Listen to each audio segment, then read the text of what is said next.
আসসালামু আলাইকুম ওয়া রাহমাতুল্লাহ। জি বন্ধুরা, কেমন আছেন সবাই? আশা করি ভালো আছেন। আমি আল্লাহ তাআলার অশেষ রহমতে ভালো আছি। আজকে আমি দেখাবো একটি আরএফএল এর বহুল প্রচলিত একটা স্কেল। এটা দেখেন, এখানে লেখা আছে এটা 20 কেজি স্কেল। তো 1 গ্রাম থেকে ডিভিশন করা। তো এটা সমস্যা ছিল, তো অটোমেটিক ওজন ওঠানামা করতো। দেখেন, এটা ছিল পিসিবি। তো এই পিসিবিটা অনেক ভালো একটা পিসিবি, অনেক দিন লাস্টিং করে। এই পিসিবিগুলো অনেক সময় বাজারে পাওয়া যায় না। তো আমার কাছে কয়েকটা পিসিবি আছে, যেটার এই ট্রানজিস্টরটা মাঝখানে সেটা হচ্ছে 20 কেজি, আর যেটা এক সাইডে ট্রানজিস্টর সেটা হচ্ছে আপনার 100 কেজি। তো এটা সেম একটা পিসিবি, আমার কাছে ভালো একটা পিসিবি ছিল, সেটা আমি ইনস্টল করেছি। এখন ওজনটা এলোমেলো আছে, তো আমরা ক্যালিব্রেশনের মাধ্যমে ওজনটা অ্যাকুরেট করব।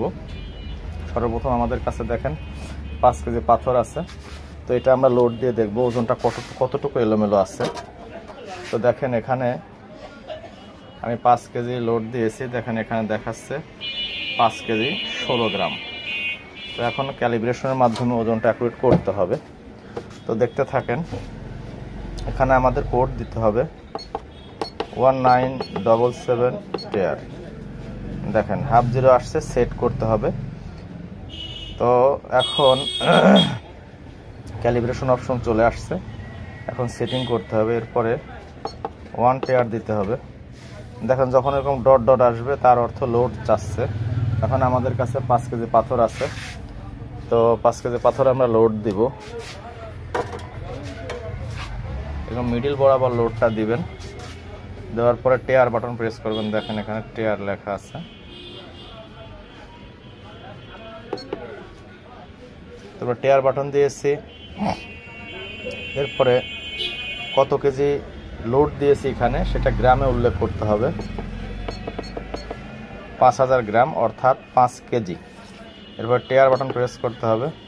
এখানে 30 কেজি স্কেল, যদিও এখানে 20 কেজি স্কেল, তো 30 কেজি আছে, থাক 30 কেজি আমি করে দিই। এখানে লিখেও দিতে পারেন আপনি 30,000 গ্রাম। 30,000 গ্রাম অর্থাৎ 30 কেজি। আপনি এখানে 20,000 লিখলে 20 কেজি হবে। তো 30,000 গ্রাম 30 কেজি থাক, সমস্যা নেই। টেয়ার এখন 1 অর্থাৎ 1 গ্রাম থেকে ডিভিশন, যেহেতু এখানে 1 গ্রাম লেখা আছে তো আমাদের 1 গ্রামে থাকবে। আমরা টেয়ার বাটন প্রেস করব।